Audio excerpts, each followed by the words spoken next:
Theron thought, as he and Nostaral continued down the hall. Theron, the Jedi said once they were out of earshot of the others. I have a message for you, from Grandmaster Satele Shan. Oh? Theron said, trying to appear nonchalant. Once again, he wondered if the Jedi knew about their relationship. She wishes to speak with you tonight, in her private chambers. Did she say why? No. She only asked that you not mention this to the Supreme Commander. Great, Theron thought. Mom and Dad are fighting. Isn't it fun being part of a family? Not sure if I'll have time, Theron said. Some things I need to take care of before we leave tomorrow. I understand. But if you change your mind, Grandmaster Shan will be expecting you.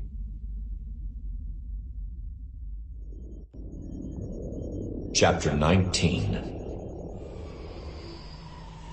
The last time Theron had spoken with Satele had been on Tython.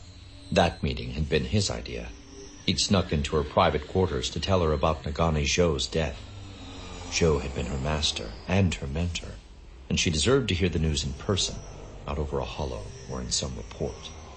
At the time, he'd pretended not to know she was his mother, and she made no mention of recognizing him as her son. But he had the sense they both knew the truth, though neither was willing to acknowledge it. This time would be different, Theron decided. He was tired of playing games. Well, most games. Despite being invited, he was still breaking into her apartment. Part of it was the challenge. He just wanted to prove he could do it. But he also didn't want others to figure out that he and Satele were related. Shan was a common surname, but it was unusual for an SIS field agent to meet in person with the Grand Master of the Jedi Order. It wasn't like he was being followed, but on the slim chance someone saw him at her door, he didn't want anyone to start making connections. Theron was convinced his life would get a lot more complicated if their relationship went public. Probably bad for her, too, Theron assured himself. Doing her a favor by breaking in. The Jedi still officially condemned the emotional attachments of marriage and children. If people found out Satele had a son, they'd think she was a hypocrite. If they knew she spent her whole life acting as if I didn't even exist, Theron wondered, would that make things better or worse? Disabling the building's perimeter sensors and scaling the wall took only a few minutes, and it gave Theron a chance to work out his injured shoulder. He'd been favoring it for the past 5 days. It was time to see how it was healing. By the time he swung his legs over the railing of her third-floor balcony, he was satisfied that he'd make a full recovery. His shoulder was a little tired, but otherwise felt good. Another week and it would be back to 100%.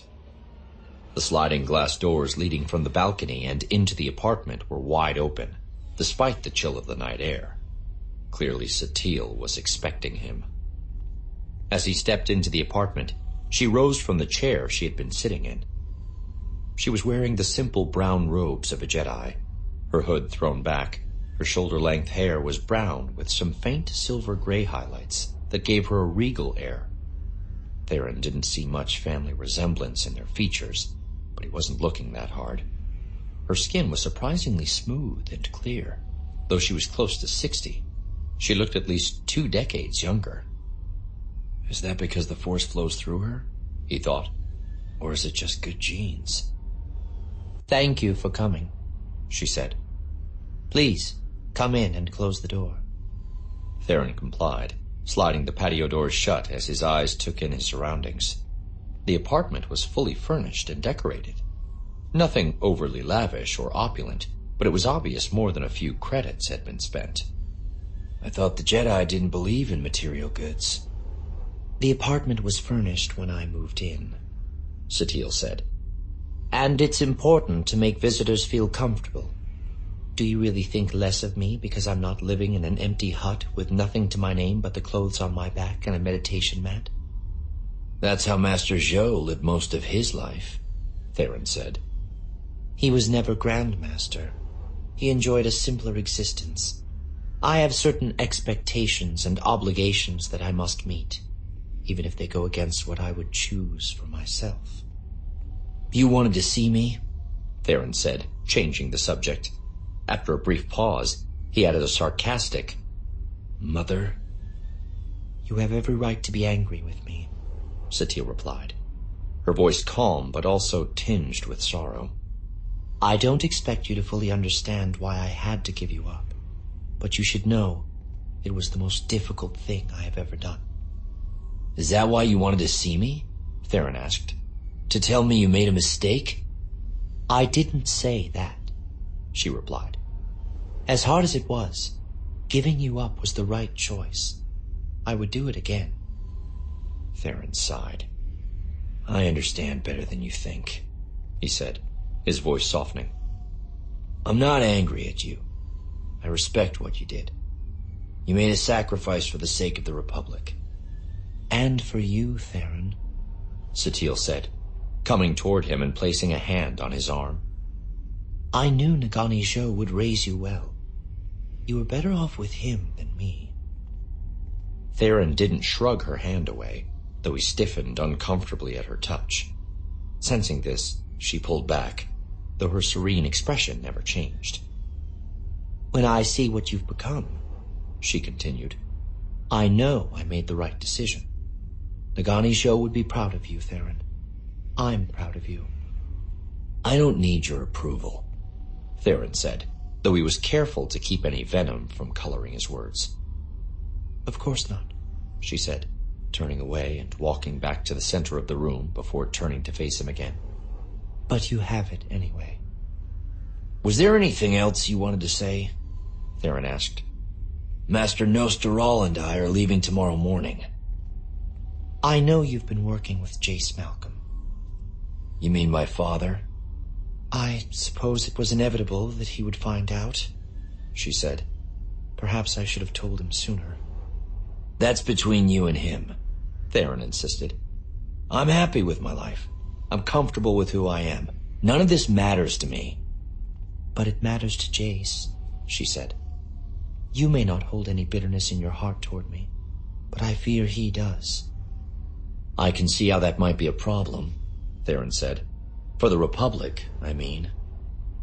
He didn't need a report from analytics to understand that anything that might negatively affect the relationship between the leader of the Jedi and the supreme commander of all Republic forces was a potential cause for concern. "Jace is a good soldier," Satele assured him. "He will not put his personal feelings ahead of his duty and responsibilities. We have that in common." "Really? I thought that might be the reason you never told me about him. You didn't think he'd be able to handle the emotional burden of a child." "It wasn't that," she said, speaking slowly. "I've known Jace for many years. We fought side by side, and we truly cared for each other. But as the war continued, I felt something change in him. I feared he would fall to the dark side." Theron actually laughed out loud. "You were afraid Jace Malcolm, the Supreme Commander, would betray the Republic?" "Of course not," she replied, a hint of frustration poking through her calm exterior. "Jace will always be loyal to the Republic, but you do not have to follow the Sith to be an agent of the dark side. Jace is a good man, but the war has left its mark on him. There is so much anger and bitterness inside him, so much hate." "Hate leads to the dark side," Theron said, getting the words out before she could. "Nagani Zhou taught me all the Jedi platitudes," he added. "You mock, but there is truth in our teachings," she chided him. "Wow, you sound just like my mother," Theron joked. "Jace fights this war out of revenge," she continued, trying to make him see the urgency of her warning. "It clouds his judgment. It can make him do terrible things if he believes they are necessary to save the Republic." "That doesn't sound so wrong to me," Theron answered. "Sometimes the ends justify the means." "The dark side is insidious," she warned. "Hate will transform you into the very evil that you are fighting so hard against. I know Master Zhou taught you this lesson," she added softly.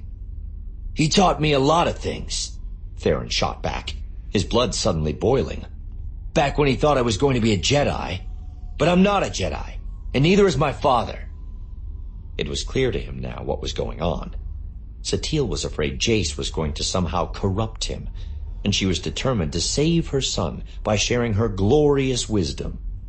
Her condescending arrogance encapsulated everything that was wrong with the Jedi.